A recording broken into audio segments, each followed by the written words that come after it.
All right, and our next company is Mobalytics. Presenting for Mobalytics are Amin Issa and Bogdan Suchik. Come on out.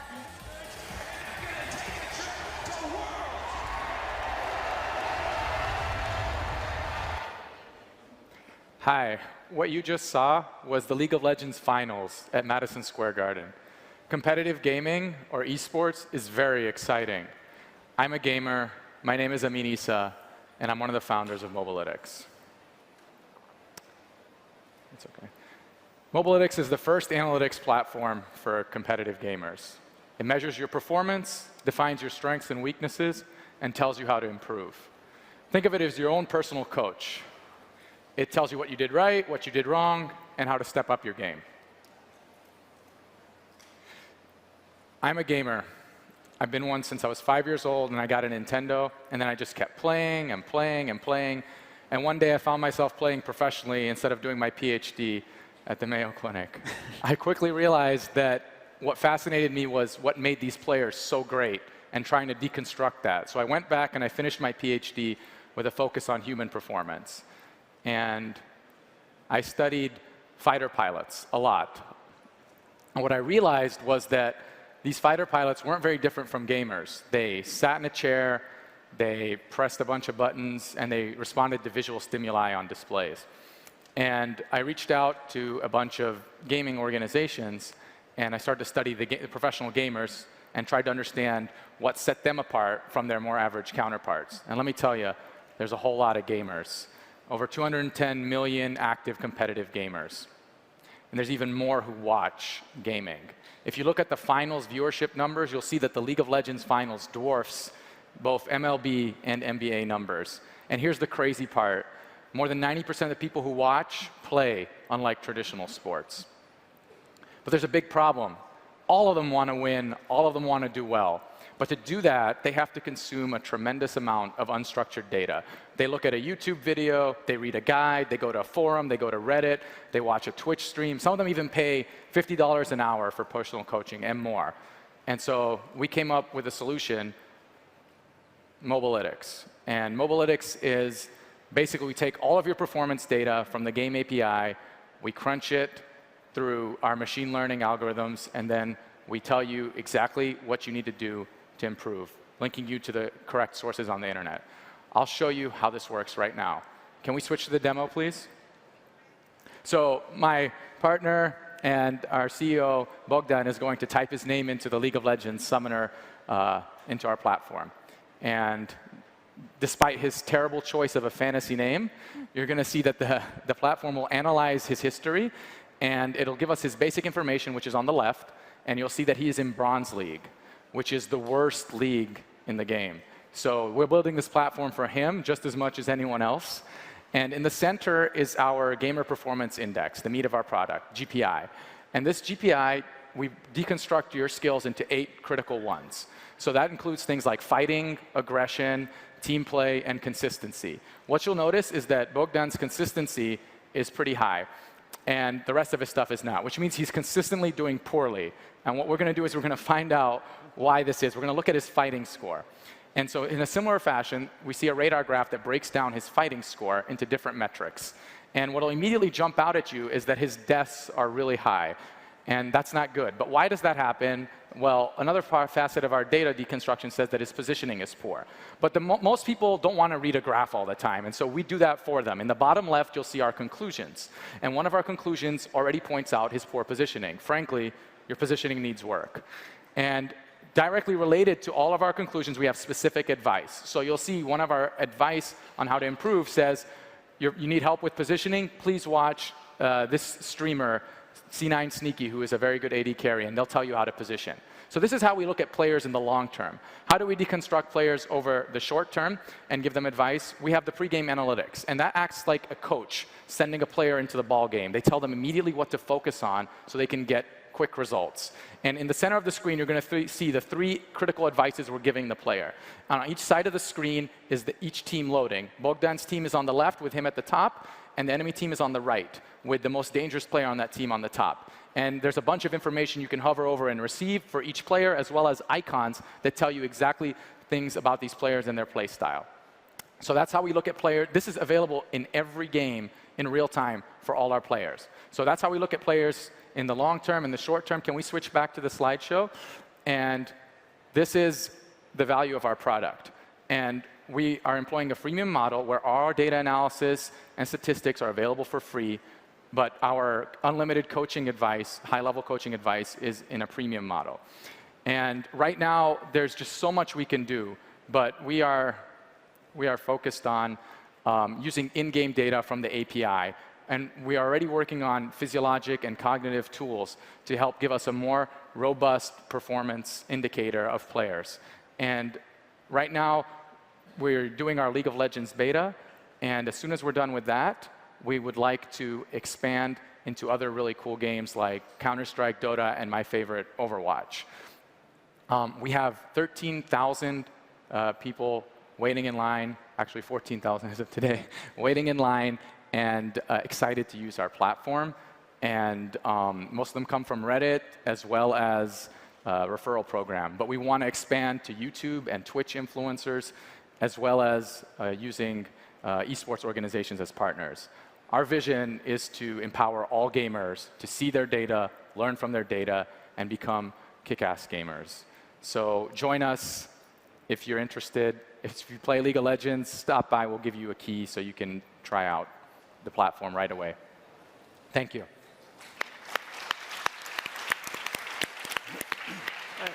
So, it wasn't working. So what kind of performance improvements do you see in your players? And how do you measure that? So right now, we're trying with a bunch of different players. We have a couple of coaches who are tracking their students using our tool. And the easiest way to gauge performance improvement is, there's 2 ways, but the biggest way is to look at their rating. Is their rating going up? And if their rating is going up, that's okay, generally they're getting better. But if it's going up and only specific areas of their game are improving, like their team fighting or their farming, then we can target those and help. So we're basically targeting the player's ability to perform in different areas, as well as their overall skill rating, how the game perceives them, what level they are. So, and our coaches are tracking that, as well as the automated database. Yeah. So is the data coming directly from the players, or do you have to work with whoever's creating the game as well? So like the League of Legends example. Right. So for in League of Legends, Riot offers a free, robust API with all data metrics that you can just pull straight from their website and use that to analyze all the players. So the player doesn't have to do anything. They basically just play, and you go and you pull the data from the API, and you say, this is their metrics, and this is our algorithms, this is how well they did in these areas, and this is our report to you. And for different games, it's different. Some creators don't have an API that's anywhere near as robust, and that's part of the reason why we chose to start with League of Legends. Okay. So So is that going to be a barrier for you, that to get widely deployed based on if most games, I don't know what the ratio is, how many of them do provide robust APIs versus not? Right. So that's definitely going to influence our decision whether we can expand to a game quickly, but there's a lot of other ways to take in-game data. For example, games like StarCraft, Dota 2, they use the replay system.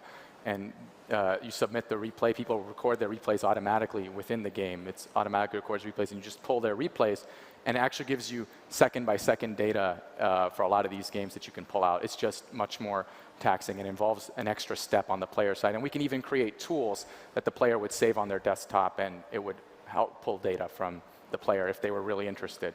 But we're starting with the easier one just because it makes more sense to us. And we love playing League. So you can only work with PC games at the outset, right? Mobile games are not a target for you initially? Mobile games. So it's a good question.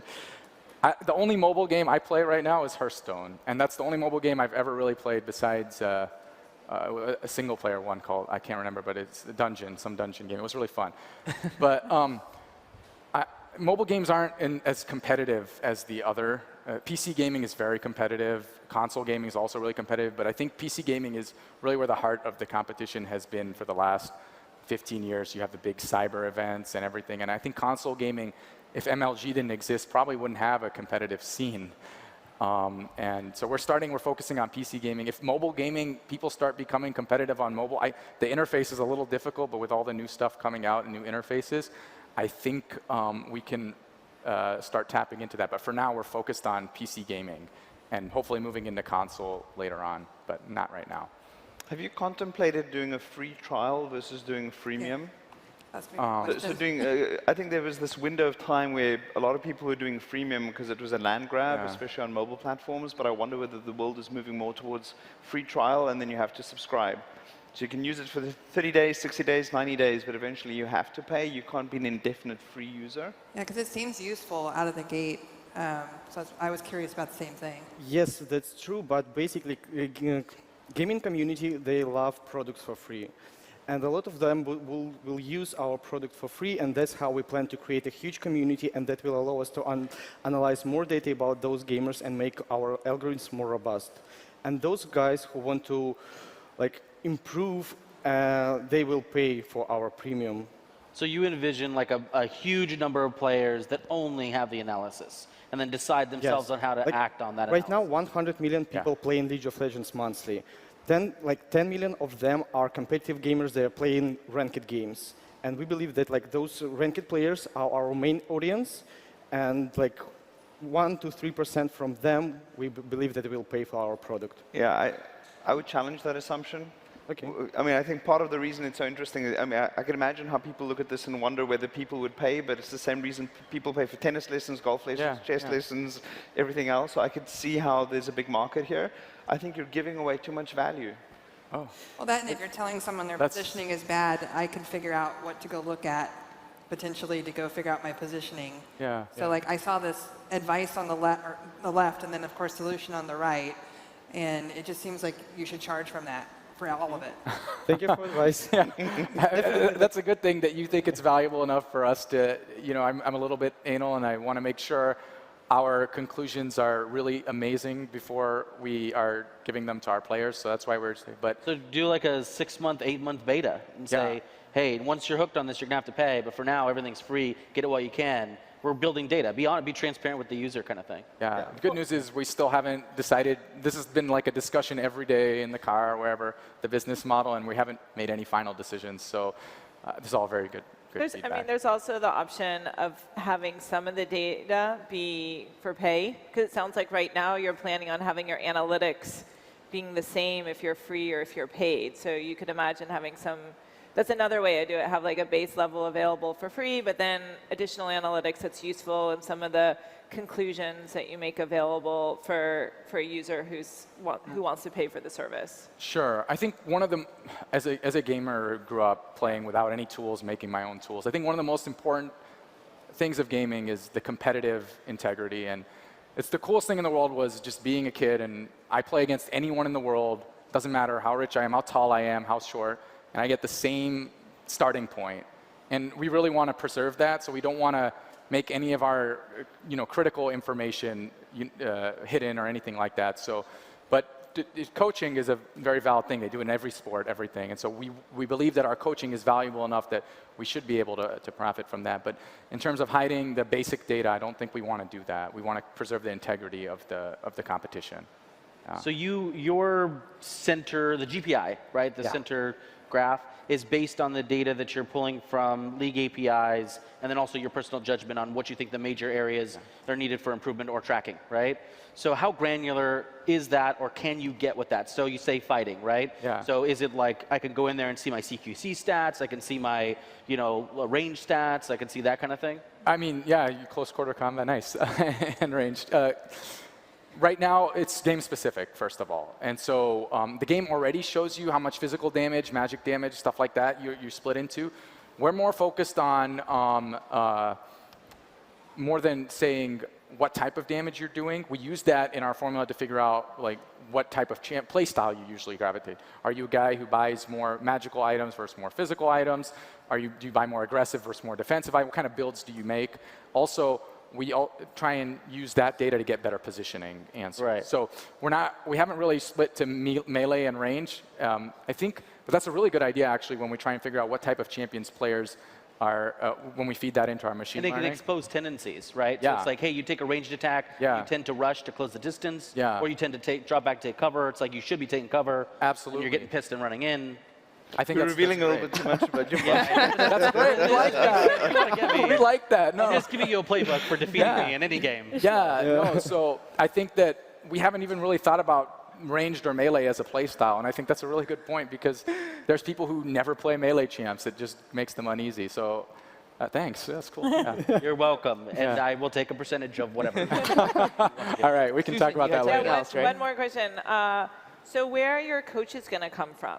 Are they going to be retired professional players, or like tell us a little bit about why these coaches are going to make us so much better? So we do work with professional teams. We have relationships with several and are establishing more. So they don't necessarily even have to be retired coaches to help us feed. So your average professional team in League of Legends has one coach, maybe a helping coach, and then up to 6 analysts going through the data, going through positioning, wards, team, everything. So it's a lot of crunching, and we talk to them on a regular basis, done a lot of research with them.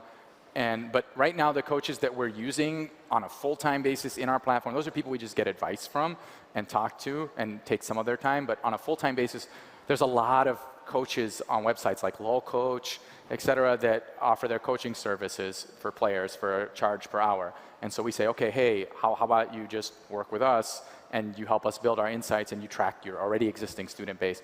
So there's there's people who are at a high level, they're always great to listen to, and there are people who actually do coaching, which are even better to listen to because they know what people listen to.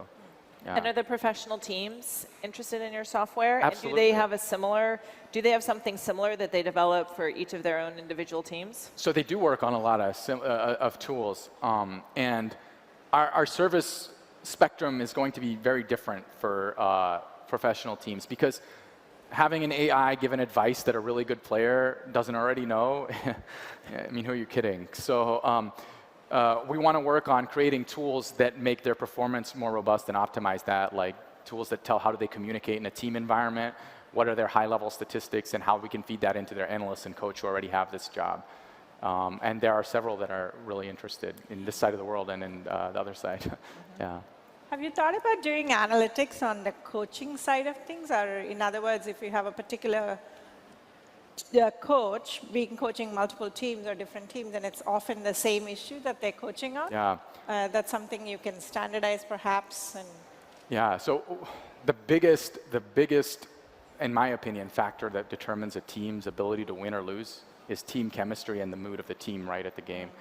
And so one of the things that we've talked about and worked on is how do we measure team chemistry and the consistency throughout the week, throughout the month. And we've got some stuff that we're working on that's really cool involving, and that's where background in biometrics and cognitive come in. And just how do you assess daily performance based on, you've got heart rate, you've got your voice, you've got eye tracking, you've got all sorts of stuff that tell you if a person is behaving, kind of like Unify ID, you measure all these stuff that describe the person, and you see if that's the same person on that day, and what is the ultimate form of that person, and how can you help them stay that way in the big moment? Like, what do they wake up doing the same thing? Did they not go to the gym that morning? Were they stressed? Did they not stay up playing? Actually, it's more like, did they not stay up playing late till 5 a.m. and wake up at 12? That's most of these people's schedule, and they're not on a healthy schedule. So that's the kind of stuff we'd like to do to make sure that we help the coaches. There's a lot of stuff we can help the coaches with, absolutely. They're the funnest to talk to. Okay. All right, we're out of time. So one more round of applause for Mobalytics.